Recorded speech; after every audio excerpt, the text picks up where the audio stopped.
प्रिय दर्शकों, आज हम आपके लिए लेकर आए हैं एक ऐसी कथा जो आपने शायद पहले कभी नहीं सुनी होगी। यह कहानी है महाभारत की सबसे प्रमुख पात्रों में से एक द्रौपदी के पूर्व जन्म की। इस कथा को सुनने के बाद आप समझ पाएंगे कि द्रौपदी का जन्म, उसके संघर्ष और उसकी महत्ता महाभारत के युद्ध में कितनी महत्वपूर्ण भूमिका निभाते हैं। इससे पहले कि हम आगे बढ़े, अगर आपको यह वीडियो पसंद आ रहा है तो कृपया वीडियो को लाइक करें, हमारे चैनल को सब्सक्राइब करें ताकि आपको ऐसी ही और भी अद्भुत कथाएं मिलती रहें, और वीडियो को अपने दोस्तों के साथ शेयर करना न भूलें। अब चलिए इस अद्भुत कथा को सुनते हैं। द्रौपदी का जन्म एक सामान्य मानव की तरह नहीं हुआ था। महाभारत के अनुसार राजा द्रुपद ने पुत्र की प्राप्ति के लिए घोर तपस्या की थी। वे एक पुत्र चाहते थे जो द्रोणाचार्य को पराजित कर सके, क्योंकि द्रोणाचार्य से हारने के बाद राजा द्रुपद अत्यंत दुखी थे। उन्होंने कई आश्रमों में जाकर प्रार्थना की और अंत में ब्राह्मण, याज और उप्या से पुत्र प्राप्ति के लिए यज्ञ करवाया। इस यज्ञ के दौरान अग्निकुंड से एक दिव्य कुमार प्रकट हुआ जिसे धृष्टद्युम्न कहा गया। उसी अग्निकुंड से एक कन्या का भी जन्म हुआ जिसे बाद में द्रौपदी नाम दिया गया। द्रौपदी अत्यंत सुंदर, नीली आंखों वाली और सांवले रंग की थी। उनका जन्म असाधारण था और उनका भविष्य भी विशेष था। लेकिन क्या आप जानते हैं कि द्रौपदी का पूर्व जन्म भी एक अद्वितीय कथा से जुड़ा हुआ है? पूर्व जन्म में द्रौपदी एक ऋषि की पुत्री थी। वह रूपवती, गुणवती और अत्यंत तेजस्विनी थी। उसने भगवान शिव की तपस्या की और उनसे यह वरदान मांगा कि उसे सर्वगुण संपन्न पति मिले। लेकिन उसने 5 बार यह प्रार्थना की, जिसके परिणामस्वरूप भगवान शिव ने उसे अगले जन्म में 5 पतियों का वरदान दिया। द्रौपदी का 5 पांडवों की पत्नी बनना एक पूर्व निर्धारित घटना थी।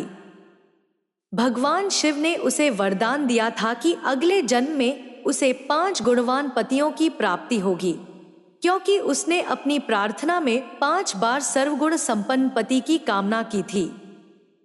जब द्रौपदी का पुनर्जन्म हुआ तो वह पांडवों की पत्नी बनी। युधिष्ठिर धर्म के प्रतीक थे, भीम बल के, अर्जुन साहस के, नकुल और सहदेव सुंदरता और धैर्य के प्रतीक थे। इस प्रकार द्रौपदी की कामना को 5 पांडवों में विभाजित किया गया।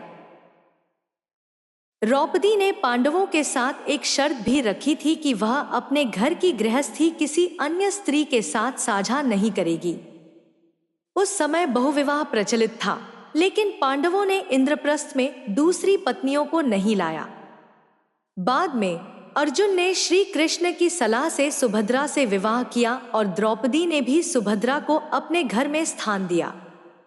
महाभारत की सभा में जब द्रौपदी का चीरहरण हो रहा था, तब श्री कृष्ण ने उसकी लाज बचाई। लेकिन यह कर्ज श्री कृष्ण का नहीं था, बल्कि एक पूर्वजन्म का बंधन था।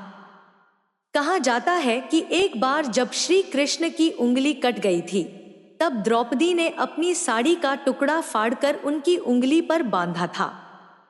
इस उपकार के बदले श्री कृष्ण ने उसे वचन दिया था कि वह भविष्य में उसका यह कर्ज चुकाएंगे। यह घटना महाभारत के उस महत्वपूर्ण क्षण में घटित हुई जब कौरवों द्वारा द्रौपदी का अपमान किया जा रहा था।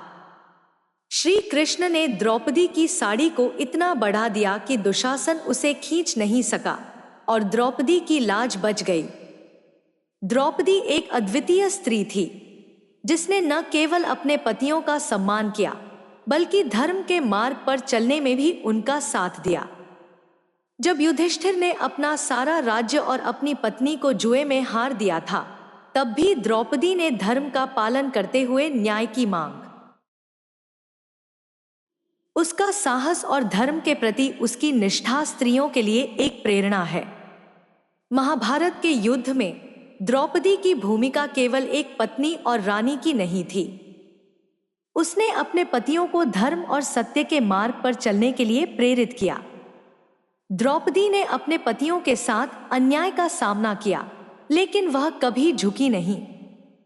उसका जीवन हमें यह सिखाता है कि चाहे परिस्थिति कितनी भी कठिन क्यों न हो, हमें सच्चाई और धर्म के मार्ग पर अडिग रहना चाहिए। महाभारत के युद्ध का एक बड़ा कारण द्रौपदी का अपमान था।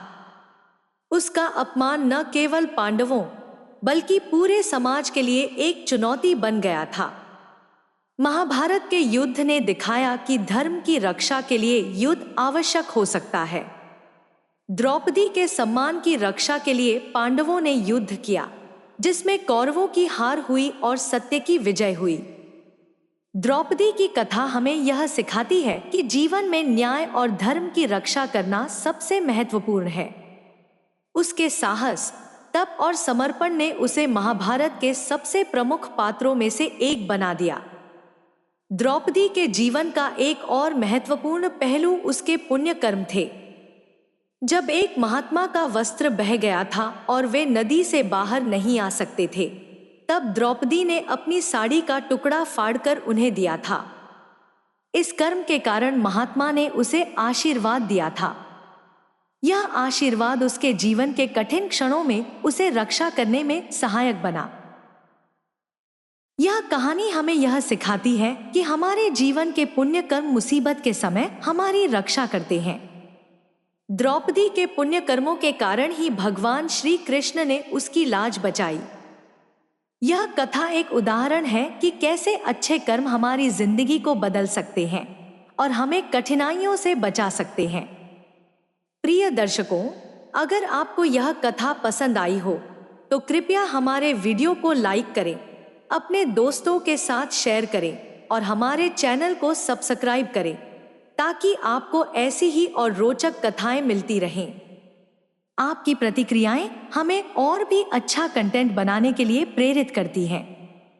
इस अद्वितीय कथा को सुनने के लिए आपका बहुत बहुत धन्यवाद।